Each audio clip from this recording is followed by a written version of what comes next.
ఈ లోకంలో చాలా మంది బ్రతుకుతూ ఉన్నారు, మీరు బ్రతుకుతున్నారు. ఈ లోకంలో చాలా సమాజాలు ఉన్నాయి, ఈ సమాజము ఉంది.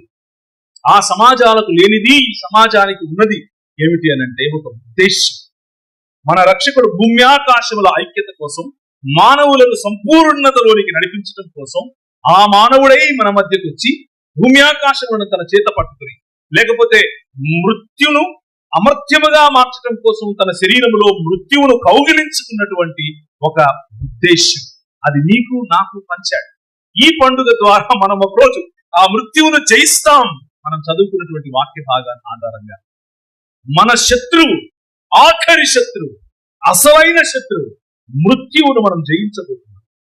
దానికోసం, ఆ ఉద్దేశం కోసం, ఆ ఉద్దేశంలోనికి మానవాళిని పిలవటం కోసం నీకు ఆయన ఇచ్చిన పిలుపు, ఆయన ఇచ్చిన ఇశ్రాయేలు, నీ భాగ్యం ఎంత గొప్పది, నీ భాగ్యం ఎంత గొప్పది. యెహోవా రక్షకుడుగా గల నీ భాగ్యం ఎంత గొప్పది. నువ్వేమైనా సాధారణమైన సమాజం అనుకుంటున్నావు? No, be thankful to God. ప్రభువుకు ఇందును బట్టి చాలా సంతోషంగా కృతజ్ఞతలు చెప్పు. అలాగే ఒక్కసారి నీ ప్రపంచాన్ని చూడు. బ్యూటిఫుల్ వరల్డ్, అందమైన ప్రపంచం. నీకోసమే మా నాయన కర్నూలుది, మా నాయన ఎమిగనూరిది అన్న భావనతో నీకు ఇచ్చినటువంటి ఈ వనరులను ఒకసారి చూడు. ఆయన నీకు ఇచ్చిన పొలాన్ని చూడు, ఆయన నీకు ఇచ్చిన పనులను చూడు, ఆయన నీకు ఇచ్చిన కుటుంబాన్ని చూడు, ఆయన నీకు ఇచ్చిన ఈ సమాజాన్ని చూడు. And B thankful to God. కృతజ్ఞతతో నిండిపోయి ఆయన ఆలయంలోనికి ప్రవేశించు. ఈ ఆలోచన, ఈ దృక్పథంతో గనక మనం రాగలిగితే ఈ కోతకాలపు పండుగ మనకు ఆఖరిగా ఇంకొక విషయాన్ని గుర్తు చేస్తుంది. అదేమిటి అని అంటే సరిచేయబడినటువంటి సమాజం, సరిచేయబడినటువంటి మానవ సమాజం.